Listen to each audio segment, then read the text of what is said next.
boa tarde a todos. Antes de tudo, eu queria agradecer o convite mais uma vez do colégio de vocês. Ruth Cardoso me convidou para eu contar aqui para vocês, falar sobre o meu trabalho, né? Eu sou de Ilhabela também, assim como vocês todos.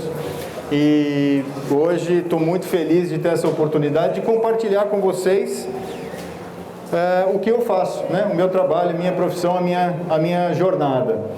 Eu já disse de manhã, vou repetir agora, essa parte de compartilhar essas apresentações como essa aqui, para plateias como essa de vocês, eu acho que é a parte mais empolgante disso que eu faço. E o que eu faço, né? Qual é a minha profissão, afinal de contas? Eu sou um fotógrafo documentarista. O que é isso? Eu sou um contador de histórias da natureza. Sim, isso é uma profissão. O que faz um fotógrafo documentarista? A missão de um fotógrafo documental é ir em busca de um tema e trazer uma narrativa visual. Quer dizer, trazer uma história contada com uma sequência de imagens. Isso na publicação, junto com as palavras, né, a sequência de imagens, mais as palavras, forma uma narrativa poderosa, capaz de transportar as pessoas para dentro de uma história muitas vezes distante. Não é verdade? Pode passar o próximo. Então, o meu trabalho, como eu disse a vocês, é produzir essas narrativas. Não se trata, portanto, de ir a campo e fazer uma fotografia e voltar, fazer outra fotografia e voltar. Eu vou atrás de uma história visual. E, no meu caso, o meu tema sempre foi a natureza. O mar e a natureza, mas especialmente o mar e a água em geral. Sempre tive essa ligação muito forte com a água, com o mar. Eu comecei fotografando, comecei a aprender a fotografia aqui mesmo, né? Entre Ilhabela e Angra dos Reis, sozinho, experimentando e aprendendo a fazer a fotografia subaquática. Depois virei um profissional dessa área. E é sobre isso que eu quero conversar com vocês hoje. Nesse slide aqui, eu tenho alguns exemplos da etapa final do meu trabalho, quer dizer, onde as narrativas são publicadas, né? Revistas como a National Geographic, documentários, livros, né? Livro do Atol das Rocas, O Peixe-Boi. E hoje eu estou aqui mais especificamente para falar a vocês sobre a minha narrativa visual, sobre o meu trabalho mais recente, recém-publicado, que é o livro Terra d'Água Pantanal. Então, nossa apresentação hoje, a nossa conversa, vai girar em torno desse trabalho, desse livro. E é muito interessante porque quando eu recebi o convite para estar aqui com vocês, contar um pouco do meu trabalho, eu não pude vir no primeiro momento, porque eu estava justamente trabalhando, finalizando esse livro. Ele realmente é recém-publicado. Essa é a segunda apresentação que eu faço, pública, assim, sobre esse trabalho. A primeira foi hoje de manhã, para os menores. E, quer dizer, ele está realmente recém-lançado. E então a apresentação hoje vai girar em torno dessa história. Como eu falei para vocês, né? O meu trabalho é buscar essas narrativas visuais na natureza, trazer essas histórias. E hoje a gente vai falar sobre essa história específica que é esse livro do Pantanal. Agora, não é a abordagem aqui é interessante.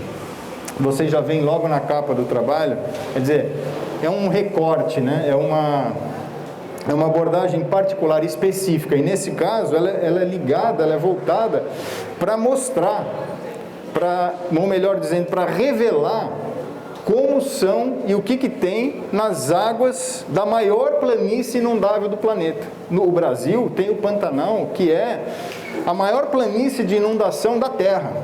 É colossal, é como um mar de água doce, um mar interior no coração da América do Sul. E pertence a nós, pertence ao Brasil. Boa parte do Pantanal está no Brasil. Só que quando você fala todos todas essas características, você precisa imaginar, né? Tudo bem, é uma coisa enorme, mas como é isso? Como são essas águas? De onde elas vêm? O que tem lá dentro? Que animais vivem lá? A gente até sabe, né? A gente até sabe, a sucuri, o jacaré, a ariranha, não é verdade? Mas faltavam exatamente imagens capazes de transportar as pessoas que não estão no Pantanal, né, para a essência desse ambiente, que é a vida na água. Vejam bem que a vida, ela pode existir sem luz, existe vida sem luz, existe vida sem oxigênio, existe vida sem oxigênio, mas nunca existe vida sem água. Onde tem vida, existe água. Então a água é o elemento primordial da vida. E hoje a gente vai falar exatamente sobre esse tema. A partir do livro Terra da Água Pantanal, desse meu trabalho, a gente vai, na verdade, falar sobre a água como essência da vida. Ok? Próximo.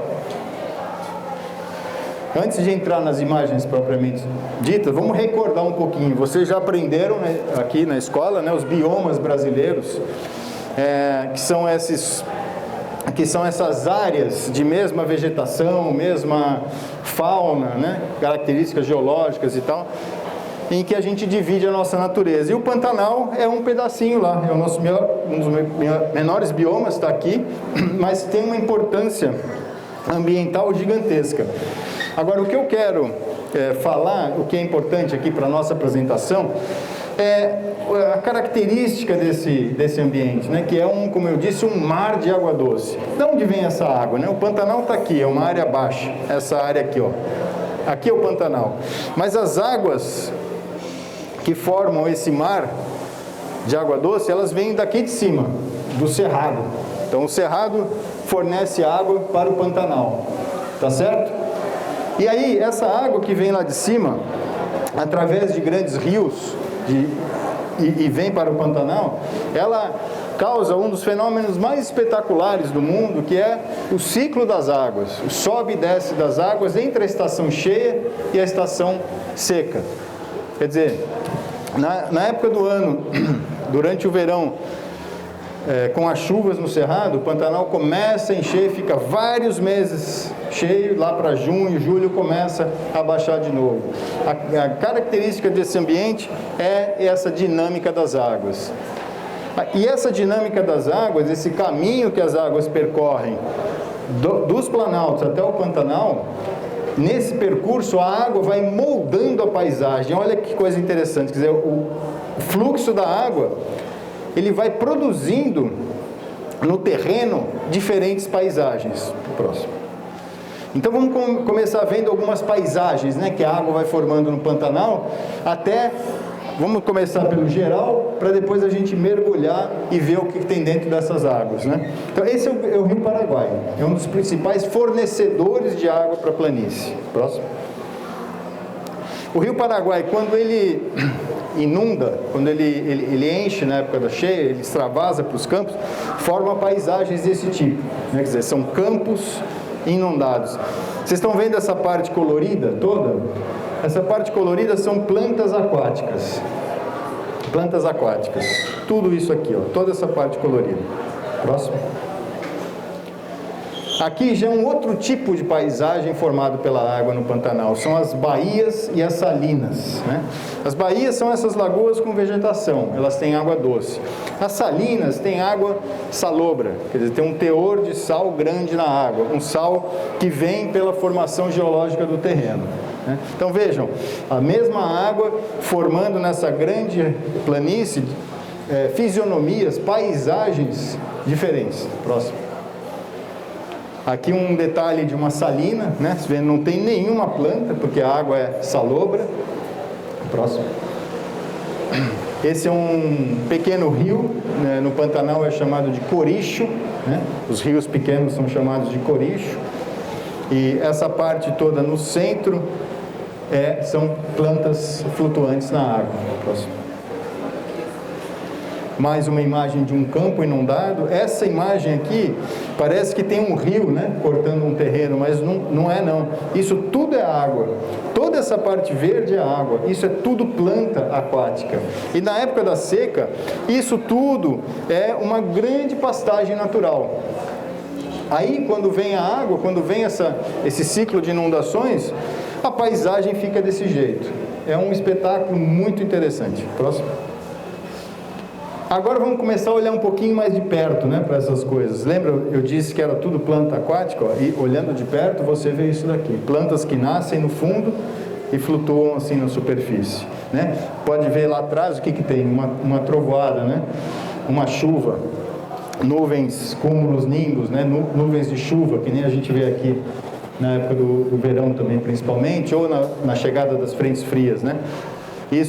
Essa imagem, ela traduz o quê? Né? Traduz essa ligação do período chuvoso com o aumento do nível das águas e o florescimento, o aparecimento desses jardins submersos. Agora, como é que são esses jardins submersos lá embaixo, né? A minha grande curiosidade era exatamente investigar isso. E essa curiosidade, ela surgiu muito cedo na minha vida. Eu fui ao Pantanal levado pelo meu pai, né, pela primeira vez, eu tinha a idade de vocês, uns 14 anos de idade. E eu já mergulhava aqui, já era um mergulhador e já começava a experimentar com a fotografia submarina e tal. E aí tive a chance de ir ao Pantanal, aí eu li e falei, puxa, a maior planície inundável do mundo, vou levar minha máscara de mergulho. E levei. É claro que não fiz nenhum mergulho naquele momento, porque a maior parte das águas que formam o Pantanal, elas são naturalmente turvas. Tem muitos sedimentos dissolvidos. Então você não enxerga muito, não é como no mar, né? Então não fiz nada, mas ficou aquele desejo, aquela curiosidade. Vocês devem experimentar isso com várias coisas. Você vai num lugar e você imagina, puxa, gostaria de explorar isso, gostaria de entender o que tem além do que eu posso ver, né? Então, para mim, foi assim, com 14 anos de idade. É claro que eu só consegui realmente investigar essa curiosidade muito tempo depois, quando eu já era um fotógrafo, né? Um profissional da fotografia documental. Vou falar mais sobre isso para vocês adiante, né?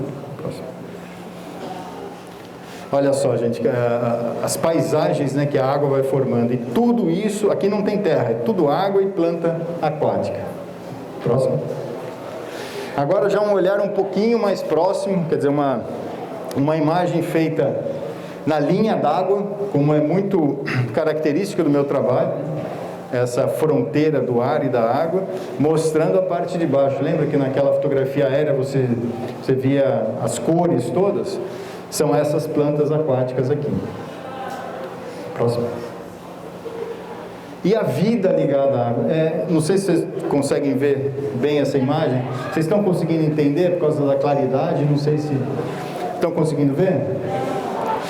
Gente, são milhares de jacarés, como 5.000 jacarés concentrados numa lagoa, no final do período seco, início do período das chuvas. Olha como a vida ela é ligada à água, especialmente no Pantanal, como essa dinâmica da água, ela controla a vida. Os jacarés aqui, eles estão concentrados porque conseguem perceber pelo instinto que as chuvas estão se aproximando. Então eles se juntam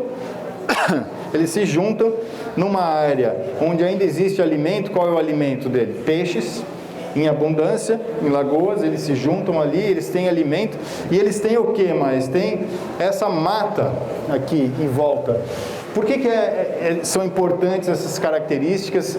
Por que para o jacaré nesse período? Pelo seguinte, o jacaré, ele vai fazer o seu ninho em terra, certo? Ele encontra, macho e fêmea se encontram aqui na lagoa, e depois a fêmea vai colocar os ovos fora da água, assim como as tartarugas marinhas que a gente tem aqui. Elas colocam os ninhos, ou colocam os ovos em ninhos na praia, correto? O jacaré, ele coloca também os ovos no seco, dentro dessa mata. Por que dentro da mata? Os ninhos ficam protegidos de predadores. Quem são predadores? Guaxinins, por exemplo, né? O mão pelada. os coatis, eles podem pegar os ovos do jacaré. Então, essa área é perfeita para ele. Tem alimento, tem a mata onde o ninho vai ser construído e onde a fêmea fica protegendo esse ninho. E depois disso, quando os filhotes nascem pequenos, eles vão para a água e tem ali o alimento abundante que eles precisam. Que alimento é esse? Insetos aquáticos. Então vejam como tudo na natureza, né, está tudo conectado. Né? É um ciclo da água, da chuva, que faz o movimento dos jacarés e está tudo ligado nessa dinâmica. Se alguma peça é alterada, toda a dinâmica, né, que resulta o quê? Na renovação da vida do jacaré, ela é quebrada. Né? Então, o Pantanal ele é um ambiente muito delicado nesse sentido.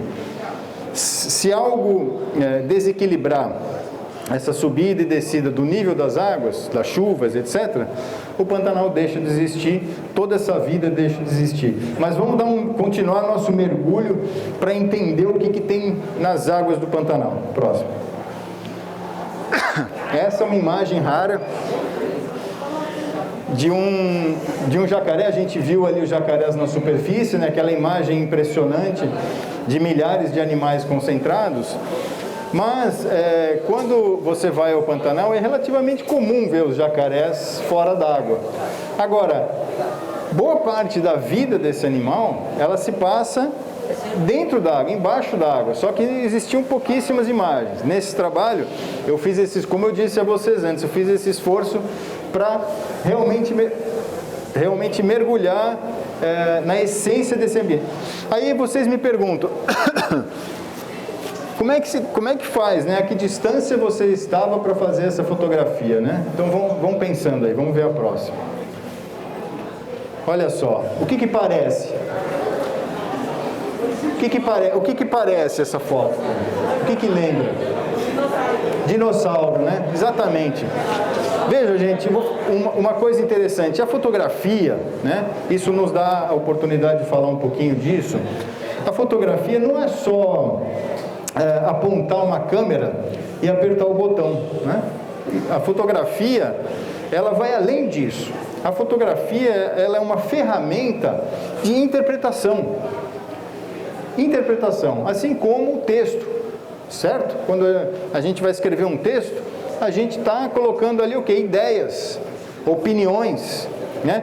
A gente usa adjetivos para trazer a sensação para o leitor daquilo que a gente quer contar, daquilo que a gente está sentindo. A fotografia não é diferente. Então, por que eu estou falando isso agora? Porque quando eu tive a chance de ver os jacarés embaixo d'água, a minha primeira reação foi essa de que vocês tiveram, parece um dinossauro, e realmente é um animal que está ligado aos dinossauros, é um sobrevivente da época dos dinossauros, e eu queria exatamente resgatar essa ideia, fazer uma imagem que pudesse de imediato trazer essa ideia, e essa daqui eu acredito que foi uma solução muito legal nesse sentido, né? De trazer essa ideia do jacaré como um pequeno dinossauro, como um sobrevivente, como um representante desse grupo de animais que foi extinto há muitos milhões de anos, certo?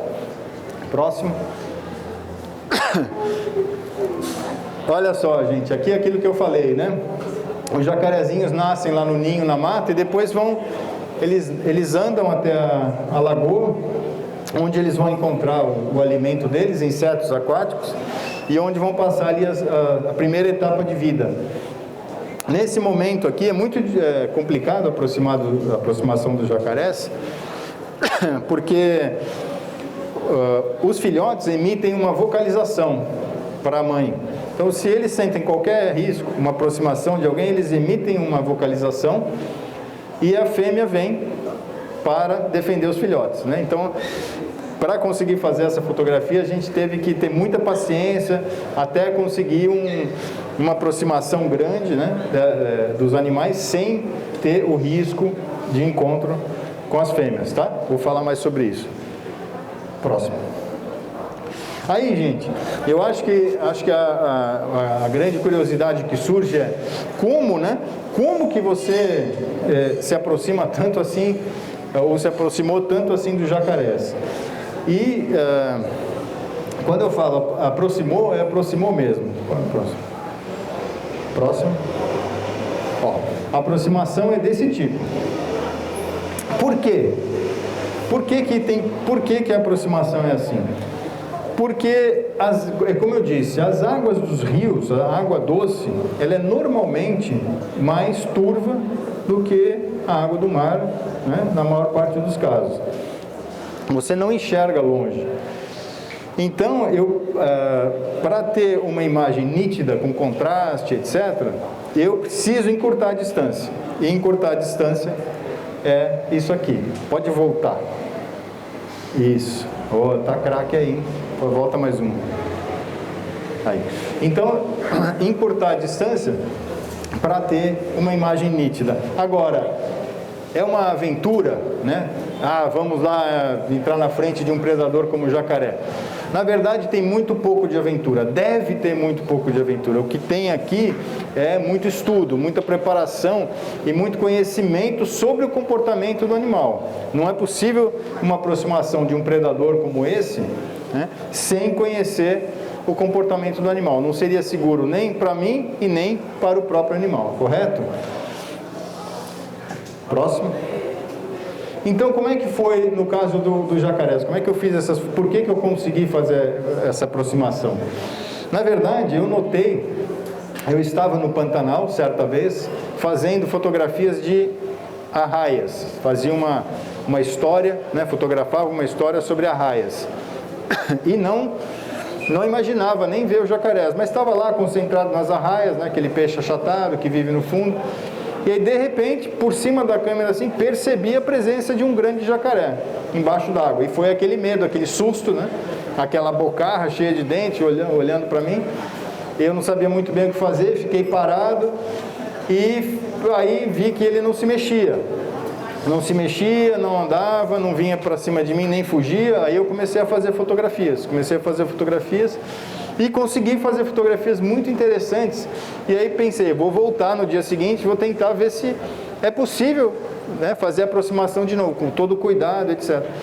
E deu certo, né? Aí eu fui pesquisar, conversei com especialistas, conversei com pesquisadores, biólogos de campo, e aí descobri o seguinte: durante umas 2 ou 3 semanas no Pantanal, quando aquelas águas todas que estão inundando os campos, né? Lembra que eu contei para vocês?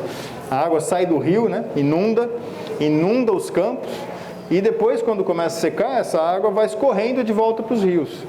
Nesse processo, todos os peixes que estão espalhados pelos campos inundados, eles voltam em grandes cardumes para os rios. E aí o que acontece? Os jacarés, que se alimentam de peixes, sobretudo, tem uma oportunidade de um banquete muito fácil. Eles só ficam parados, com a boca aberta, esperando os peixes passar. Por isso é que ele não reagiu à minha presença, nem fugiu e nem demonstrou agressividade. Por quê? A preocupação dele era aproveitar o banquete de peixes, certo? Foi isso que me permitiu, então, fazer esse mergulho bem profundo, bem detalhado na vida desses animais, que é fundamental para esse trabalho do quê? De trazer a essência das águas do Pantanal em imagens, correto? Pode pular? Pode pular? Ó, essa é a raia que eu falei. Eu fazia essa fotografia aqui, né, desse animal, não nessa área, numa outra área um pouco mais funda, quando apareceu o jacaré e toda aquela história que eu já contei, tá? O que eu fazia? Qual era a história aqui? A história que eu estava fotografando para a revista National Geographic é o fato dos pantaneiros, né? O homem do Pantanal, ele teme muito, né? Tem muito medo das arraias, porque eles passam muito tempo andando nas águas rasas, descem do cavalo e tal, e as arraias, como vocês sabem, como as nossas aqui, tem aquele ferrão venenoso na base da cauda ali, né? E os acidentes lá são frequentes. Então eu estava fazendo uma história sobre isso, né? Por isso que essa imagem ela é desse jeito, né? Ela é assim porque... O que eu queria dizer, né? O que eu estava querendo dizer aqui? Aqui eu estava querendo dizer, olha, Boa parte do Pantanal é inundado de águas rasas. Imagina, né? Você escrevendo um texto. Boa parte do Pantanal é uma imensa lâmina de águas rasas, habitada por peixes achatados como uma bolacha que tem um ferrão na cauda. Então, é isso que um fotógrafo pensa quando ele vai buscar uma imagem dessa. Não é assim, vou fazer uma imagem bonita, pai. Não. Você tem um conceito, tem uma ideia, tem uma mensagem, tem uma interpretação. Então, essa imagem surge desse esforço, entende? Esse é o processo. Isso que é o interessante dessa coisa da imagem. Hoje a gente tem a facilidade da câmera, até mesmo no celular, e é ótimo. Com a ferramenta, ela não importa. Você consegue fazer uma grande história visual também usando o seu celular. Na verdade, a ferramenta ela tem que ser adequada para o tipo de imagem que você quer fazer, o tipo de mensagem que você quer passar. No caso aqui meu, né, dessa abordagem, que é bem característica, vocês já viram aqui no meu trabalho, desde o primeiro slide, né, essa abordagem na linha d'água, uma foto que mostra o universo aquático e o aéreo ao mesmo tempo. Para isso, eu uso esse equipamento aqui, eu trouxe para mostrar para vocês, né.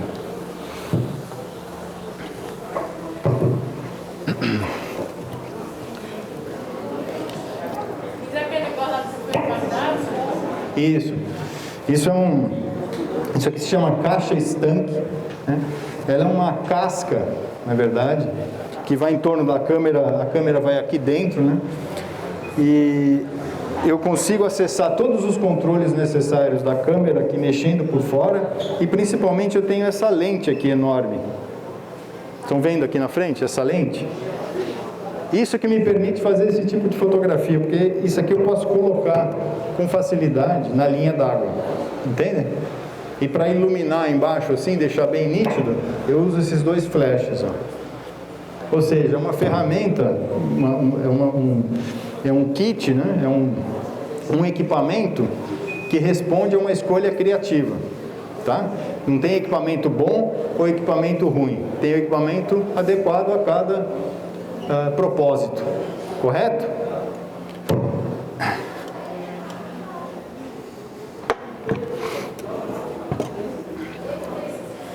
Vamos lá. Pessoal, pode deixar nesse. Ainda nessa linha do que eu estou falando, né, na busca pela interpretação. No slide seguinte, que a gente vai ver daqui a pouquinho, eu quero mostrar para vocês uma coisa curiosa, né? Quando você olha essa imagem, como é que você imagina, né, que ela foi feita? Onde estava o fotógrafo, né? Como é que ele estava para fazer isso? Próximo. Olha só, essa é a situação. Você olha essa situação, dificilmente você enxerga essa imagem, não é verdade? Não é verdade?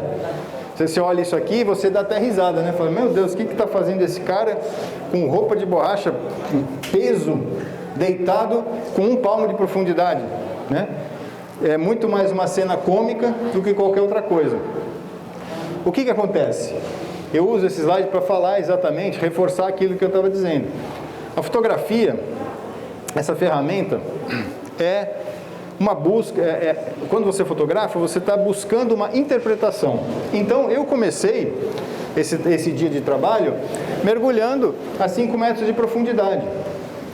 Por isso eu estava assim, com roupa, peso, para poder afundar, tal, a 5 metros, fiz várias fotos.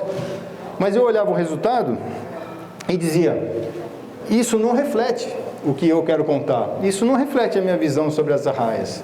Afinal de contas, eu não quero mostrar para o leitor o que é uma arraia e nem que ela existe no Pantanal. Eu quero que ele sinta o que eu estou sentindo aqui. Eu quero que ele entenda aquilo que eu estou compreendendo aqui. Então isso me levou a essa posição absolutamente ridícula, né? De ficar de roupa embaixo de um sol de 40 graus, buscando uma posição onde eu conseguisse essa ideia, né? Que ideia? Mostrar a raia e os campos inundados ao mesmo tempo, certo? Essa é a beleza da fotografia. Próximo. Olha, pessoal, essa é uma imagem muito típica da época cheia, né? Na época das chuvas no Pantanal. tudo inundado, tudo coberto de água. Mesmo onde tem árvores, você entra e tem uma lâmina de água cobrindo tudo. Próximo. E aqui, pois é, gente, olha aqui, outro ícone, né, da nossa fauna, e um animal que desperta curiosidade, medo, em muitos casos, né, e tem uma fama negativa, né, a piranha, mas que na verdade são peixes como outros peixes carnívoros. Eu mergulhei em muitas ocasiões com cardumes de piranha e nunca observei nenhum comportamento agressivo desses animais. Muitas vezes, quando acontece um acidente de um animal atacar, né, ou morder algum ser humano, normalmente a gente tem a tendência de transformar esse animal em digamos assim, um assassino, né? Quer dizer, a gente transferir para o animal percepções humanas, né? Isso não é correto, porque a natureza, né, ela é toda ligada por teias de relações, e inclusive relações entre predadores e presas. Quando a gente está num ambiente como o Pantanal, eu estou entrando na casa dessas espécies, né? E obviamente eu tenho que fazer, por isso que eu disse, né, todos os esforços possíveis para entender como é que eu entro em uma casa sem atrapalhar o andamento das coisas, sem colocar os animais em risco e sem me colocar em risco também, porque é o que eu acabei de dizer para vocês, um acidente com um predador desse é um grande prejuízo para a espécie. Vocês sabem, hoje a gente vive o desafio da conservação, a taxa de extinção de espécies é absolutamente dramática, né? Então todos os esforços são necessários para manter, para preservar, para cuidar desses animais, né? Inclusive as piranhas, todos os animais. E uma irresponsabilidade de alguém que tenta se aproximar de um bicho para pegar, para fazer um sensacionalismo, para isso e tal, pode causar um acidente e pode ser terrível para a reputação do animal, e o que não ajuda em nada para a conservação. Entendem? Próximo. Aqui, ó, bem de pertinho, uma piranha. Olha o dentinho aqui dela. Pois é. Né? É um animal que é adaptado, né, para essa vida de carnívoro. É interessante, eu consegui fazer essa fotografia porque as piranhas, elas fazem ninhos, né? As fêmeas colocam os ovos junto à vegetação subaquática e aí ficam protegendo esses ovos. E nesse momento, elas não abandonam a posição. Então você consegue chegar muito próximo a ponto de fazer uma fotografia dessa. Próximo. E olha que interessante, né? Quando eu falei da teia alimentar e também da reputação dos animais, né? Vocês olham esse peixinho, é um lindo peixinho vermelho, né? Não associa nada à imagem do predador, mas o que esse peixe está fazendo aqui é exatamente predar os ovos da própria piranha. Tá vendo? Eles estão reunidos aí no meio dessas raízes. Tem os ovos das piranhas que não dá para ver, que são pequenininhos. Aqui tem um. E estão tentando pegar. Próximo. O cascudo. Ou seja, pessoal, essa minha busca, né, que eu tive nesse trabalho e que estão nas páginas do livro, eu esqueci de falar uma coisa. O livro está aqui, é esse aqui, ó. Esse exemplar vai para a biblioteca de vocês. Então, quem tiver interesse depois, eu recomendo que dê uma olhada no livro. No final tem um suplemento com as legendas, as histórias por trás de cada foto, tá bom? Vou deixar na biblioteca de vocês esse aqui. É uma experiência visual muito diferente, porque a qualidade que você vai ver as fotografias aqui é a qualidade da fotografia. Aqui a gente está numa projeção com muita luz, vocês não estão conseguindo ver muito bem. Mas aqui, tá? Eu recomendo. Vou deixar na biblioteca, tá bom? Depois eu trago até mais um exemplar, porque vocês são muitos, né? Próximo. Esse bicho aí todo mundo conhece, né? Que bicho é esse aí?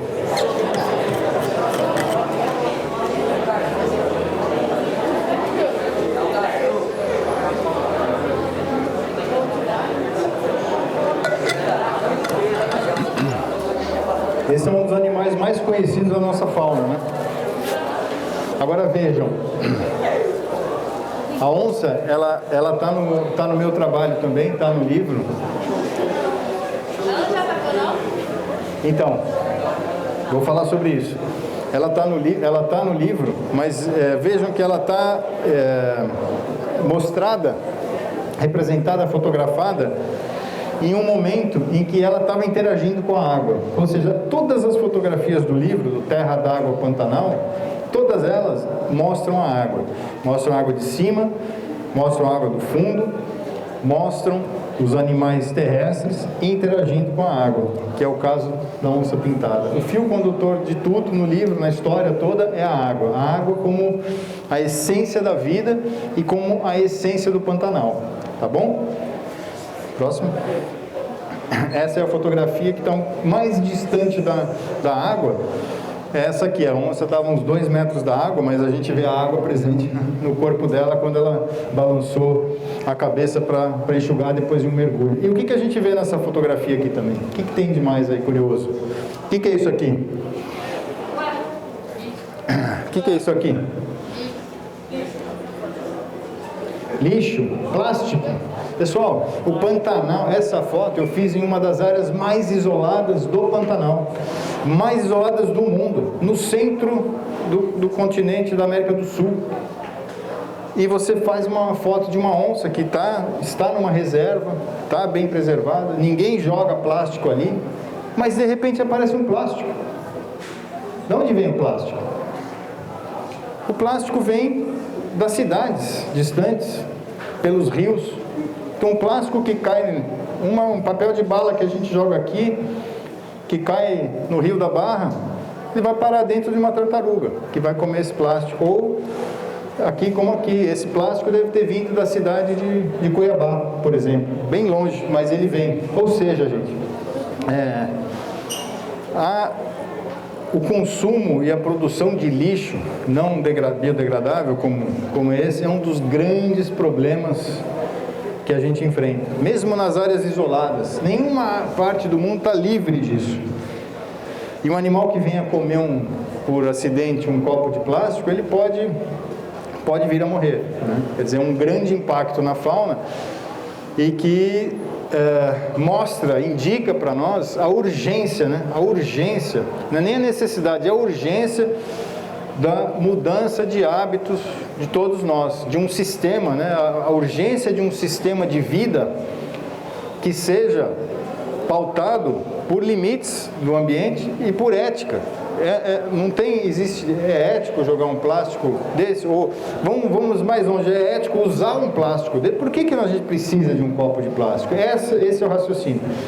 A minha geração já falhou. A minha geração já falhou ao fazer essa reflexão, esse raciocínio. Falhou. E a gente está deixando para vocês esse desafio, né? Essa urgência. A geração de vocês tem a oportunidade e tem a missão realmente de salvar o planeta. A verdade é essa.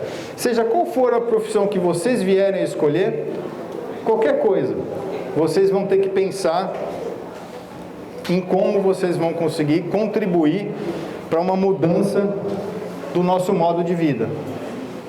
Entende? Em direção ao modo de vida que não tenha um subproduto desse. Isso é só um exemplo, né? É só um simbolismo. Multiplica isso por milhões, milhares, bilhões de vezes, né? E a gente vai chegar no cenário real do que é o problema de uma sociedade pautada, né, pelo consumo crescente de tudo, não só do plástico, de tudo, né, inclusive dos recursos naturais, certo? Próximo. Aí a onça de novo dentro d'água, né?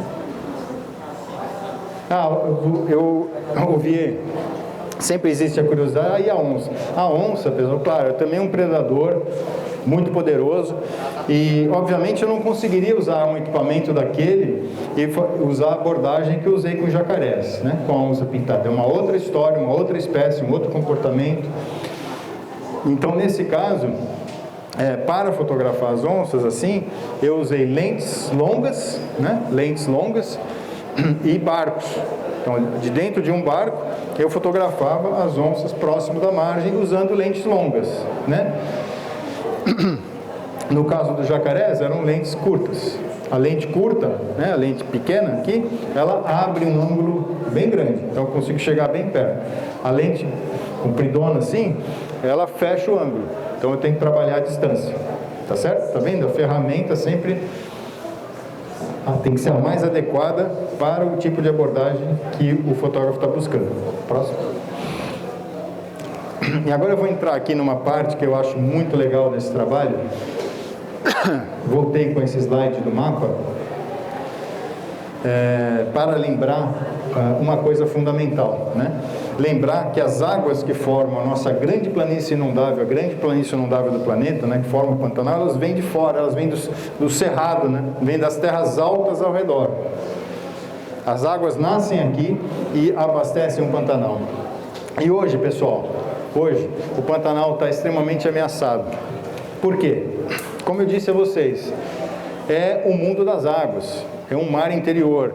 E acontece o seguinte, essa área toda, as nascentes dos grandes rios que abastecem o Pantanal, estão sob ameaça. Ameaça do quê? Da expansão de grandes lavouras de soja, de grãos em geral, de pecuária, que não respeitam os limites dos rios, das nascentes. Correto? Por quê? Em função de um sistema que busca um crescimento sempre de produções, produzir cada vez mais, explorar cada vez mais. Isso, nesse nosso caso, aqui no caso da nossa discussão, esse sistema de vida e de produção,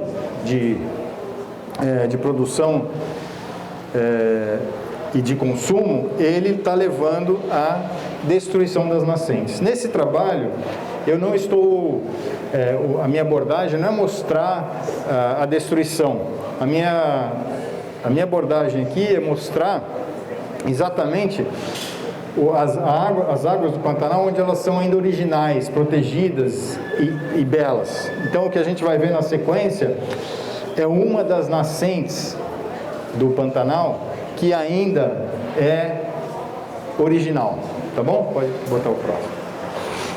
Olha, a água cristalina, como essa. Essa é a foto da capa do livro.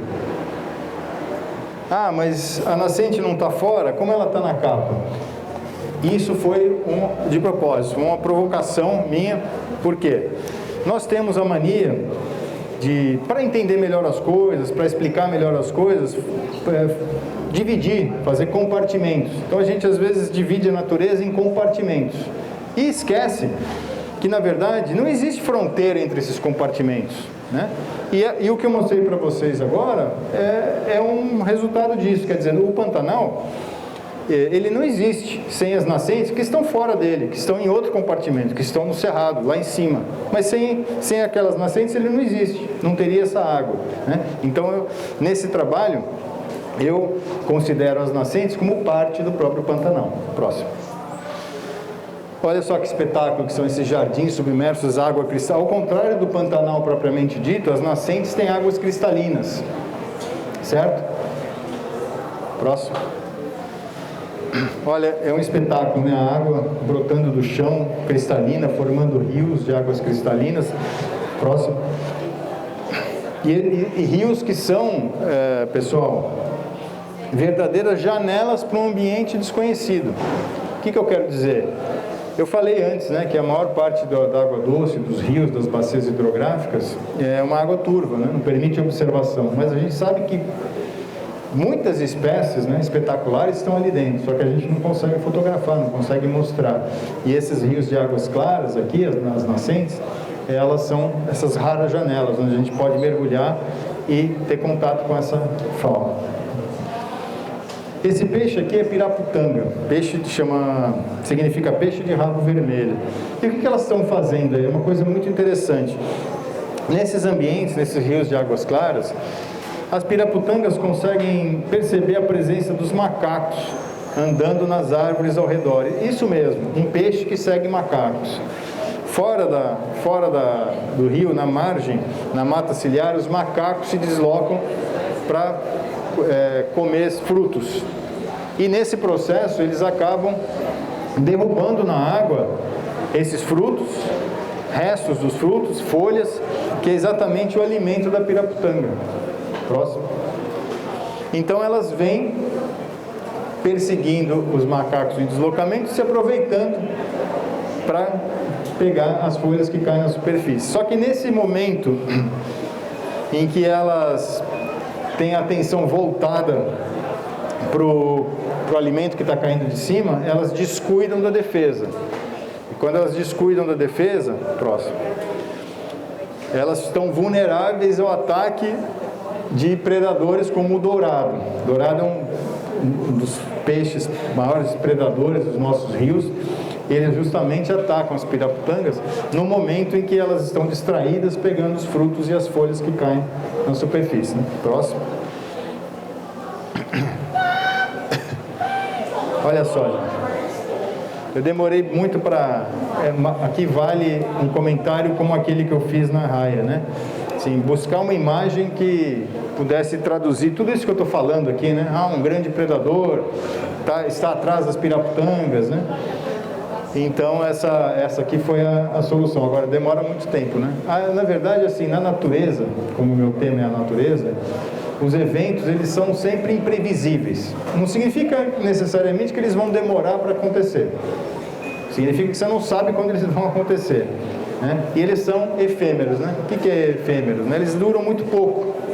Então, a gente precisa, para captar uma imagem como essa, ter uma dedicação grande, de concentração e de ficar mesmo esperando a oportunidade aparecer. Próximo. Olha aqui. Aqui o que está acontecendo é que os dourados estão disputando espaço para ocupar a melhor posição para atacar as suas presas, né, as piraputangas. Próximo. Que bicho é esse? A ariranha, muito bem. A ariranha. A ariranha também é um carnívoro, né, da fauna brasileira e um animal difícil de ver embaixo d'água, muito difícil. Foi muita sorte. Eu tive a notícia de que havia uma ariranha no rio. Ela não é uma frequentadora dessas águas, né, normalmente dessas águas claras. E quando eu soube que ela estava lá, eu fiz uma viagem para a região só para fotografar esse animal. Próximo. Consegui essas 2 fotografias só. E observei uma coisa muito interessante, né? Quando as piraputangas estão no rio, próximo. Quando elas estão no rio, olha o que acontece com os peixes. Eu mergulhei nesse lugar inúmeras vezes. Eu nunca tinha visto esses cardumes de corimbas tão unidos assim, tão grandes, né? Então, quer dizer, o que acontece? Na presença de um perigo, qual é o perigo? A ariranha, os peixes que individualmente não podem enfrentar um predador como a ariranha, o que eles fazem? Eles se juntam. Quer dizer, juntos eles conseguem fazer frente ao perigo. Sozinhos não conseguiriam. Né? Vejam as lições da natureza. Próximo. E esse animal? Esse animal?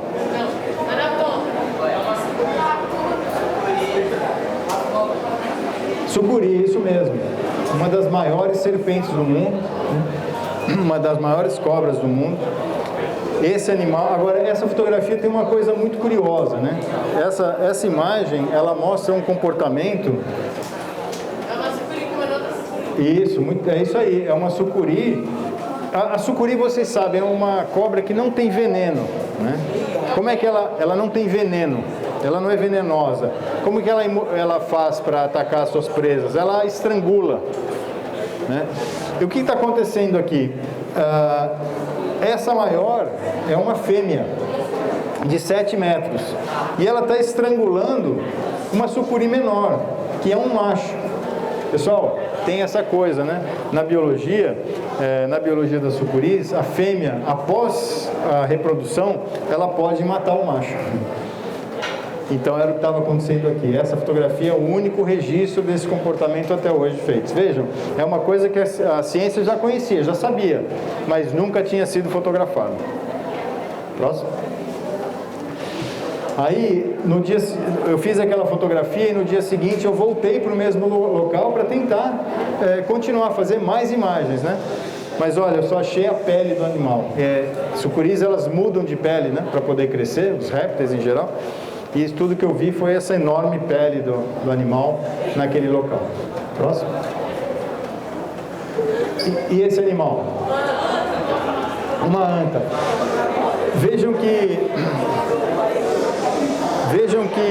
Vejam como são essas janelas, né? Esses rios de águas claras, né? Como eles funcionam como janelas, né, para esse ambiente desconhecido. As antas, elas passam boa parte do tempo dentro da água e assim andando no fundo dos rios. E pessoal, acreditem, ser chamado de anta é muito mais elogio do que qualquer outra coisa. Porque vejam, é o maior mamífero terrestre, é maior até do que a onça-pintada da nossa fauna. É um animal fundamental para a existência das florestas. Por que é fundamental? Porque a anta, ela se alimenta de frutos. Se alimenta de frutos de diversas espécies de grande porte, da Mata Atlântica, da Amazônia, e funciona como dispersora desses frutos. Uma árvore, ela precisa que os seus frutos floresçam longe da árvore mãe, certo? E quem faz esse papel de levar as sementes para áreas mais distantes? As antas, entre outras espécies. E é um animal que tem uma biologia sensacional. Além do que, tem essa habilidade enorme de se deslocar pelo fundo dos rios, literalmente andar no fundo do rio. Para fazer essa fotografia aqui, foi a fotografia mais demorada de todas as 80 fotos que vocês vão ver dentro do livro. Essa foi a mais demorada, porque imagina, como você vai determinar em que ponto do rio em que a anta vai passar. Então a gente fez muitos estudos, observou o comportamento dos animais, os sinais que elas deixam no fundo do rio, para conseguir ficar numa posição, aguardando durante horas e esperando. Quer dizer, isso demorou mais ou menos uma semana, fazendo mergulhos diários a partir das 5 horas da manhã, para conseguir registrar a passagem do animal. Próximo. Pessoal, e agora, para fechar aqui a apresentação, eu tenho esse vídeo, tá? Que é um filme que resume, né, e mostra aqui em imagens em movimento essas histórias todas que eu contei para vocês. Então vamos assistir esse filme. Pessoal, muito obrigado.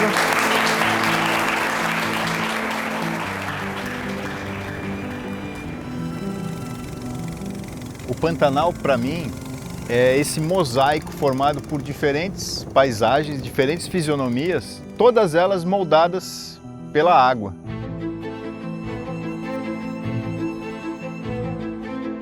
Eu peguei a câmera fotográfica para entender o mundo subaquático. Num primeiro momento no mar, onde eu comecei a aprender a fazer a fotografia subaquática, e depois nas águas em geral. E aos 14 anos de idade eu tive a oportunidade de viajar ao Pantanal pela primeira vez, trazido pelo meu pai, e é curioso lembrar que nessa viagem eu já coloquei na mala uma máscara de mergulho. E volto agora aqui ao Pantanal para concluir o meu trabalho mais recente, que é exatamente um ensaio todo voltado para a presença da água na Grande Planície. Da onde vem essa água, para onde ela vai, o que tipo de paisagens que ela forma, que tipo de vida se esconde nessa imensidão líquida. E esse livro ele nasceu de um propósito muito claro. Primeiro, do meu encantamento com a água no Pantanal, com a vida toda que essa água sustenta, e uma preocupação com as ameaças que pairam sobre o equilíbrio dinâmico das águas no Pantanal, porque plantações de soja, desmatamentos estão agredindo as nascentes. Isso tem assoreado os rios aqui na planície com consequências terríveis. E as queimadas de 2020 foram devastadoras. Uma combinação de diferentes fatores favoreceram uma extensão de queimadas como nunca foi vista aqui no Pantanal. O fogo sempre esteve presente no ecossistema cerrado, mas nesse ano, em resposta a mudanças climáticas que tornaram a seca muito mais pronunciada e também um ambiente político no Brasil favorável ao uso indiscriminado do fogo, a coisa saiu do controle. É muito triste olhar isso de cima e encontrar essa grande extensão de paisagem completamente carbonizada. Por onde você anda é uma camada de cinza. Se você cavar, embaixo tem terra, não tem o solo normal, mas em cima é uma camada de cinza. Olha, nossa. A minha rotina no Pantanal pode ser traduzida em acampamentos em lugares remotos, longas viagens de canoa, muitos insetos, sanguessuga, mas nada disso é uma dificuldade real. Isso é inerente dos ambientes originais.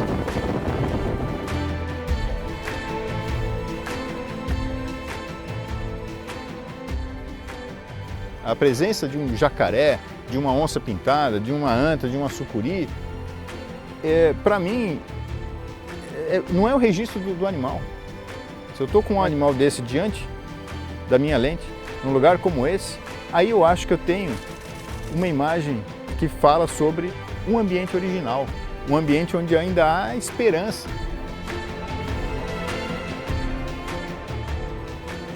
E essas fotografias, agora todas juntas nesse livro, foram feitas nos últimos 10 anos de dedicação a esse tema das águas no Pantanal.